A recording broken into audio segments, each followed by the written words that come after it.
Welcome to my YouTube channel advance parenting. जैसा कि आपने थंबनेल में देखा, आज का हमारा सब्जेक्ट है बच्चों का मन पढ़ाई में कैसे लगवाएं, बच्चों को पढ़ने के लिए कैसे प्रेरित करें। आजकल इस कंपटीशन की लाइफ में बच्चे पढ़ने नहीं बैठ रहे हैं। ये एक बहुत बड़ा और बहुत ही जटिल क्वेश्चन बनता जा रहा है माता पिता के लिए। प्रॉब्लम इतनी ज्यादा हो गई है कि हम कैसे क्या करें कि बच्चे को पढ़ने बैठा लें। बच्चे पढ़ने बैठते नहीं हैं, जब भी कहो वो कोई ना कोई बहाना करके टाल देते हैं। कभी कहते हैं मैं सुबह पढ़ूंगा, कभी कहते हैं मैं रात में पढ़ूंगा, कभी कहते हैं मैं दोपहर में पढ़ लूंगा, लेकिन वो पढ़ाई नहीं कर रहे हैं। इससे हर माता पिता परेशान है और यह किसी एक एज ग्रुप के लिए प्रॉब्लम नहीं है, यह सभी बच्चों के लिए दिक्कत है। कुछ बच्चे छोटे बड़े हर प्रकार के बच्चे पढ़ने से इंटरेस्टेड नहीं रह गए हैं, वो पढ़ना चाहते ही नहीं है। लेकिन इसके लिए हर मम्मी पापा को परेशानी है, वो इस समस्या को चाहते हैं कैसे हम इस समस्या का समाधान करें। क्योंकि देखिए ऐसा है, बच्चा पढ़ेगा नहीं, उसके नंबर कम आएंगे। हमें डर रहता है कहीं वो फेल ना हो जाए, कहीं वो एक कंपटीशन में मतलब बीट ना कर पाए, सिलेबस कंप्लीट ना कर पाए, सही प्रिपरेशन ना कर पाए और सब बच्चे आस पड़ोस के बच्चे ज्यादा आगे निकल जाए तो उसके बाद में हमारे बच्चे को तकलीफ होगी।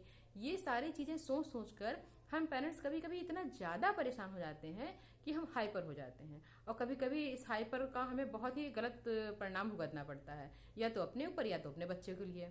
इसीलिए इस वीडियो में मैं 5 ऐसे तरीके आपको बताना चाहती हूँ। सिर्फ 5 ऐसे तरीके हैं जिनको फॉलो करके आप इस समस्या का समाधान पा सकते हैं। लेकिन इसके लिए जरूरी है कि आप इस वीडियो को लास्ट तक जरूर देखें और सिर्फ देखें ही नहीं, इस वीडियो में बताए जा रहे एक एक बात को सही से माने और उसको जब तक आप फॉलो नहीं करेंगे तब तक इस वीडियो को देखने का भी कोई लाभ नहीं होगा। आप देखेंगे इस बातों को फॉलो करने से आपको बिल्कुल 100% रिजल्ट जरूर मिलेगा। आपका बच्चा सही में पढ़ने बैठेगा, उसका मन भी पढ़ने में लगेगा। इससे आपको किसी प्रकार की दिक्कत का सामना नहीं करने पड़ेगा। तो आप देखिए, पहला हमारा है कि आप बच्चों का एक रूटीन चार्ट बनवाएं। जब बच्चे छोटे हों या बड़े, उनका एक रूटीन चार्ट सुबह से लेकर शाम तक का एक चार्ट जरूर होना चाहिए कि उन्हें किस समय क्या करना है। नंबर दो हमारा आता है उसका पढ़ाई का एक अलग चार्ट बनवाएं, जिसमें आपको क्या ध्यान रखना है। आपको ध्यान रखना है उसका कौन सा सब्जेक्ट हार्ड है।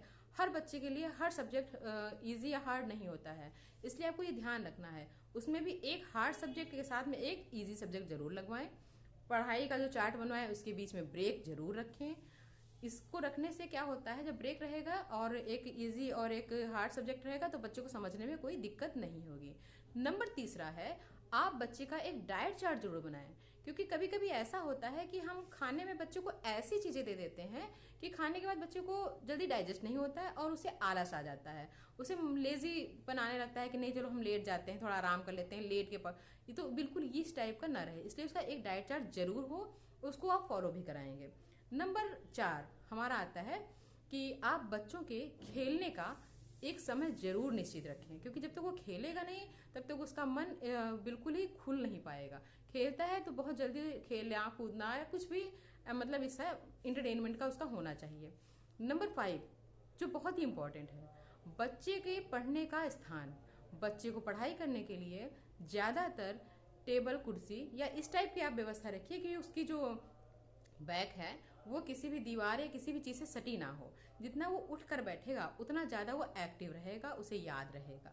ठीक है, इसके हिसाब से आप इन 5 बातों को समझिए, उसी के हिसाब से उनका चार्ट बनाइए और उसे फॉलो कराइए। सबसे मोस्ट इंपॉर्टेंट है फॉलो कराना। जब तक आप फॉलो नहीं कराएंगे तब तक ये नहीं हो पाएगा। लेकिन हाँ, ये जरूर ध्यान रखिए, आप 5 चीजें एक ही साथ में लागू करेंगे तो बच्चा इतनी जल्दी नहीं मान पाएगा। एक एक चीज धीरे धीरे कीजिए। जब आप एक एक चीज धीरे धीरे करेंगे तो धीरे धीरे बच्चे वो चीज मानने लगते हैं और उनका पढ़ाई का सिस्टम बिल्कुल सही हो जाएगा। उन्हें याद करने का भी मन करने लगेगा, पढ़ने का मन, क्योंकि उन्हें अपने हिसाब से सारी फैसिलिटी मिल रही है। पढ़ाई का टाइम निकालने के बाद उन्हें खेलने का मिल रहा है और अच्छा खाना खा रहे हैं तो उनके अंदर आलस नहीं आएगा। देखिए, हम सभी जानते हैं कि माता पिता बच्चों की पहली पाठशाला होते हैं, इसलिए ये सब चीजें हमें पहले घर से ही सिखानी पड़ेंगी। स्कूल में क्या सिखाया जाता है क्या नहीं सिखाया जाता वो हमें यहाँ से दिखाई तो देता नहीं है, लेकिन घर का रूटीन तो हम ऐसा बना सकते हैं। उस चार्ट पर आप सब चीजें लिख के बाकायदा लिख के रखिए, क्योंकि बिना लिखे आप कभी भूल जाएंगे, अप डाउन हो जाएगा। कभी आपको कुछ मतलब टाइम से बाहर जाना है या कुछ ऐसा काम लगता है तो आप चार्ट में से कुछ चीजें ऊपर नीचे कर सकते हैं, बच्चे को बताकर और समझाकर। फिर आप देखेंगे आपको इसका रिजल्ट बिल्कुल 100% मिलेगा। अगर आप हमारी इन सभी बातों से सहमत हैं तो हमारे वीडियो को लाइक कीजिए, शेयर कीजिए और इसके बारे में जो आपको फ़ायदे होते हैं जब आप ये रूटीन वर्क सब्जेक्ट बच्चों को बना के फॉलो कराएंगे, तो जो फ़ायदे होते हैं कमेंट करके ज़रूर बताइएगा। बाय।